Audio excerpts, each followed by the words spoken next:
It had the government and all political parties backing it. It had all the media backing it. Everyone was, hooray, the Olympics! Yeah, why should we stand aside for a bunch of elite sportsmen when we was grassroots of the national game? The expectation of restaurants, bars, theatres, the expectation there was that they were going to have a bumper summer. At the beginning, when they're trying to get everybody behind them, they'll promise the earth. They create the hype and everything, and they are the ones making the money, not the ordinary people. Ultimately, the costs are borne by the host city government, the host national government, and the IOC isn't liable for any of them. There are a lot of people now getting very fed up with the Olympics and about the impacts that it has and about the lies that are told. And London is a prime example of lying from beginning to end.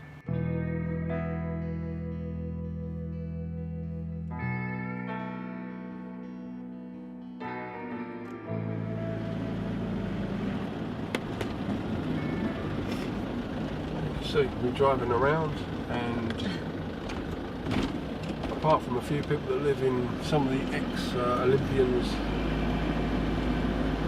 condos, it's not a very efficient use of space in one of the most crowded and densely populated areas of the world. London has got such a high population. Some people might say that this is a haven.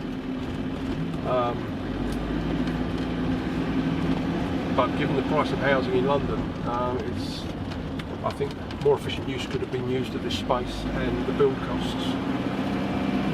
We were first made aware before the Olympics started that there were going to be Olympic route networks, designated Olympic route networks, and we were told, we understood that we were going to be excluded from those. And taxi drivers had the worst ever summer. We have perhaps more CCTV cameras in London than anywhere else in the world, and the threat was that anybody that strayed into one of those lanes would be immediately issued with a £75 fine. Now, we are in East London, and this site was built here particularly because it was a brownfield site, and the mayor at the time was a guy called Ken Livingstone, and he was trying to get money into the economy in this area to redevelop it, but he couldn't. So he came up with this idea that we would put in a bid for the Olympics on this site, which used to be an old train yard. He's on record as saying that he did this because he wanted inward investment and he wanted to try and create jobs and regenerate this area. But actually, it wasn't really a very good idea, because the jobs that it did create weren't for local people, and the money that was spent building this Olympic village left this area, and it never benefited the local people at all. This whole area here used to be one big industrial area, around about 5,000 jobs of what were known as dirty industry. And the whole point here was the Olympics came along and removed all of this work, sent it elsewhere. I used to live on an estate which is over in the distance next door to where the athletes' village is now, and that estate was demolished to make way for the Olympics.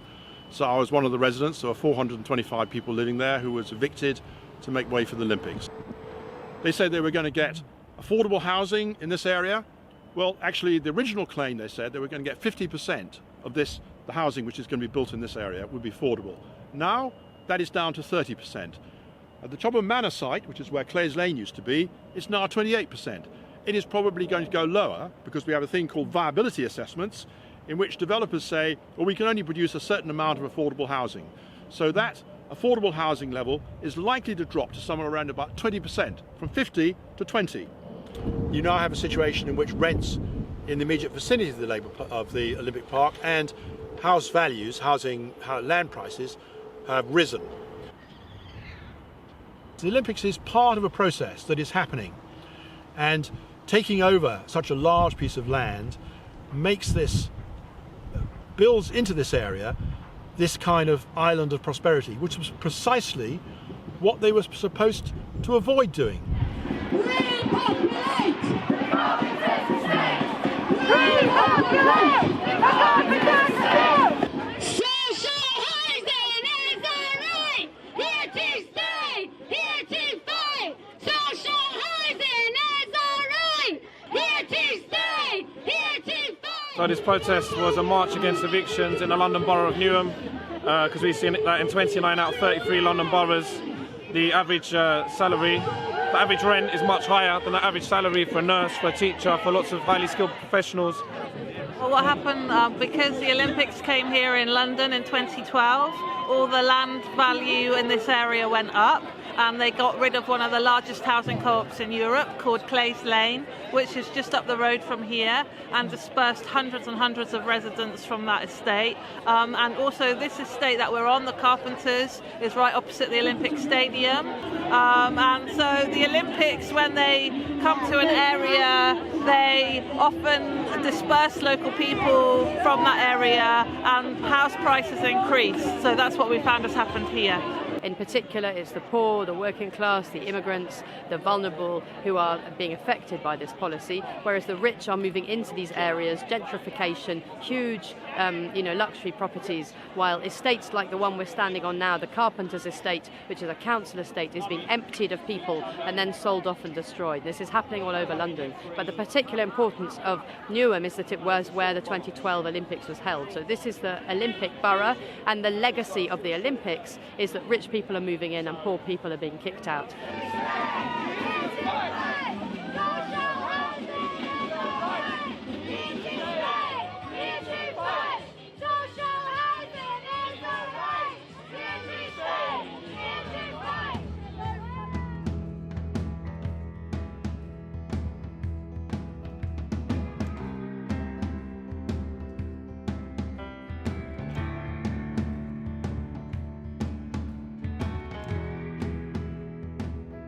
I'm Johnny Walker. I'm the chairman of the Hackney and Leighton Sunday Football League. Been playing on this complex of pitches now for a number of years, since 1949 roughly. Recently, during the last 2 years before the Olympics and while the Olympics were on, we had several problems. Mostly the best pitches on the marshes was taken for a car park, a so-called disabled parking for the Olympic site. But I think there was more VIP parking. That was if they was used, but they knocked down our facilities. We had dressing rooms, changing rooms, and showers, everything over there that we needed for to run a decent football league. Grassroots football has been very affected by finances. It's not. This is a grassroots facility, and this caters for the football community, not just in Hackney, in all the surrounding boroughs, because there's not that many football pitches left. About 50% of the playing fields in this country have vanished, and they've gone forever. You're never going to get them back. Hackney Marsh is the home of grassroots football. It's got the biggest expanse of football pitches for local people, for everybody in Europe, apparently. Now, East Marsh had about 14, 15 football pitches on it before they took it. It was very wild round the edge, but the middle of it was effectively football pitches. I actually live on the edge of Hackney Marshes, of which the north part of Hackney Marshes were taken by the Olympics.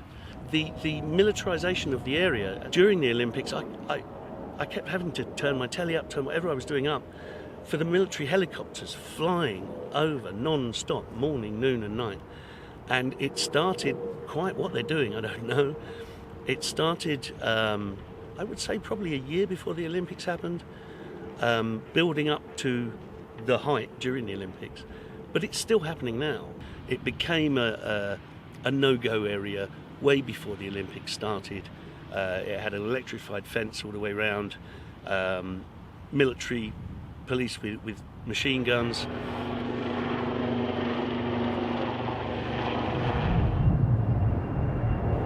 Yeah, so what you ended up here with was a militarised police force in the vicinity of the Olympic Park, and also places like railway stations and even some underground stations like King's Cross and Pancras. military police or police carrying military equipment started to be deployed. And of course this kind of sets precedents, because once you've done this once, then you repeat it again for these kind of events.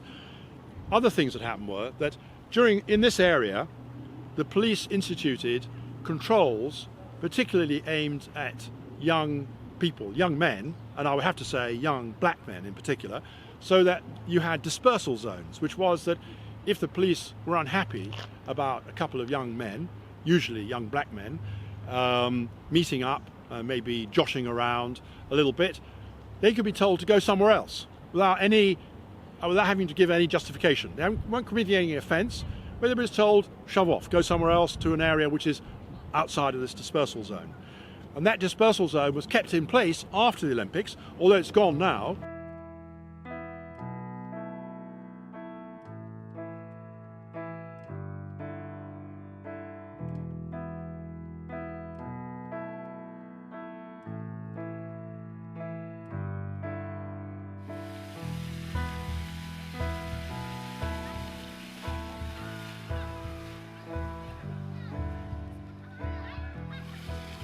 I've actually talked about Olympic kind of bids being kind of almost like fantasy documents, because one of the features of bidding for a large sporting event is that the teams who are bidding for them don't actually know the context in which they'll be organising the event. They don't know the sort of resources they'll have, and they actually have quite small teams that can't do the sorts of due diligence that you'd need to on a really large, detailed technical bid. And also you don't know the designs of the stadium, so that if an organiser develops a bid now and they're looking forward to 2024, the world in 2015 is very different from the world in 2024 that we can predict, and that's actually really difficult to plan for. So after the bid has been accepted by the ASC and the IOC memberships voted to award the games to a city, then there's a second stage, right, which is when actually organisers will have more resources to investigate what actually the cost of the Olympics will be. They might come up to more concrete decisions about what actually where the stadium is, what the cost will be. And that's so in London's case, there was a subsequent review of the budget a couple of years after they'd been awarded the games in 2007. This is when they made the review, when the cost of the Olympics actually increased up to 9 billion.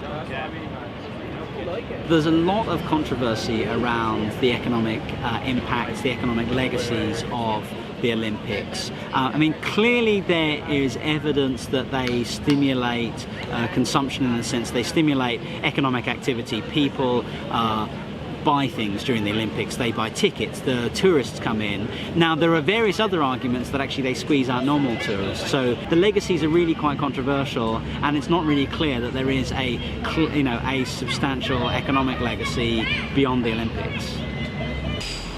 When they say like, oh, we will have so many people, like extra people, the tourists will be coming in, it's not. They stay in the villages, they stay in the hotels, and only like one particular area of the town they stay, and they don't go around. They wouldn't go to small business, they wouldn't come to my shop to spend money, or they wouldn't go in and eat in the takeaway. The councils and the states, the government, they were advertising, they say, oh, everyone's gonna be benefiting from it, and they expect huge returns. Everyone was disappointed. Like my cousins had a shop just around the corner from the Stratford, quite close to the Olympic Village, and he was promised, and he was told that all the businesses will benefit so much from the Olympics, but he said he wasn't even doing the normal takings. And they start 2007 Olympic to come this side and destroy everything. Well, honestly, I'm happy. First, we going boost business, and never happened. No one came and asked me where is Olympic. Because of the Stratford, Westfield, they make new shopping center. That's why people go from that side. That's why I said no more stock, I have to bring anything. Maybe I'm not success, and it's true. I'm lucky I never put a lot of stock. That time they give you free inside, and a drink, sandwich, Olympic time. In the Olympic you know Club. who people work for Olympic side. They got inside everything free. So and during- they're not allowed because security check. If go through security, they will never let you inside. The Olympics is sponsored by two of the most harmful producers of food products you can think of, Coca Cola and McDonald's. And so what do you get? You're going to have a whole lot of people sitting on their sofas, munching on McDonald's and drinking their Coca Cola, being inactive while they're watching elite sports people run around and throw things. I mean, that is what the Olympics is about. It's a spectator event. It's about TV rights.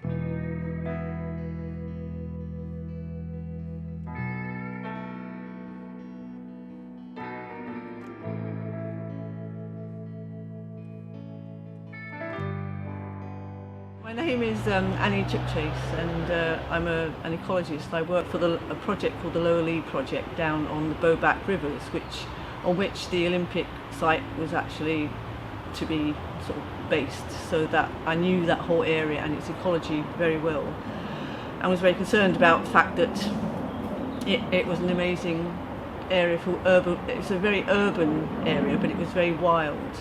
And lots of people were really impressed by the wildlife that you could see down there. There are two of the rivers that I've looked at, Waterworks River and Carpenter's City Mill River. The wildlife on either side of them was, was quite dense, and you wouldn't know when you're walking along them in places that you were in an urban area or in London.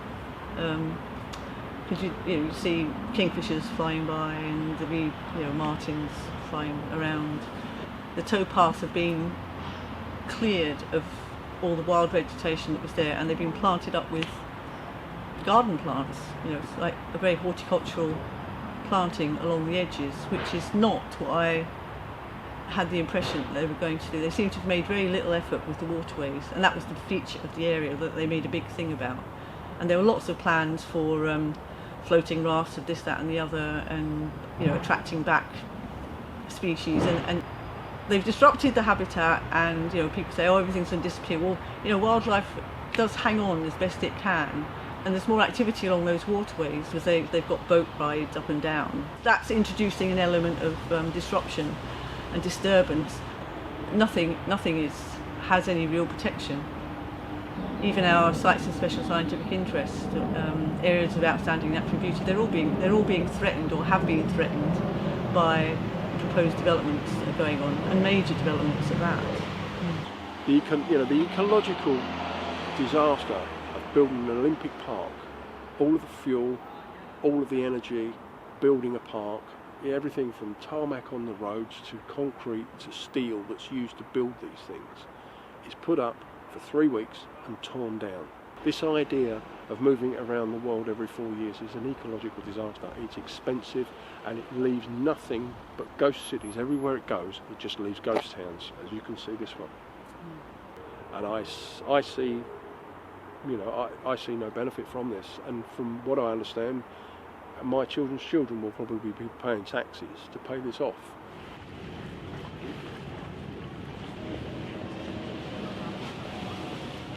Policymakers, civil society groups really have big debates over the cost of staging the Olympics, because we really just don't know precisely what the cost and benefits are. But clearly many of the people who benefit from the Olympics will not be taxpayers, they'll be businesses, they'll be sponsors. One way that organisers have tried to deal with this problem of cost overruns is introduce contingencies into the budget. So they introduce a certain percentage, say 20% of the costs, that are just there for unanticipated cost overruns. The problem you have with that is then that the people who are contractors, the organisers, know they have scope for costs to rise, and so that potentially actually leads to a process where costs will never be increased, because if you're a construction firm, if you're a contractor firm providing providing construction workers to the Olympics, you know the scope for the government to have to pay you more, and you can therefore push your costs up. So there's a real balance to be had to using contingencies to responsibly manage the cost of the Olympics, and actually that just creating scope for moral hazard that the contractors will know they can push the price up, and the government, the organising committee, can't do anything about it. There is another aspect, of course, to this, which is the alliance between projects like this and corporations, because, of course, the IOC is totally integrated now into the corporate world.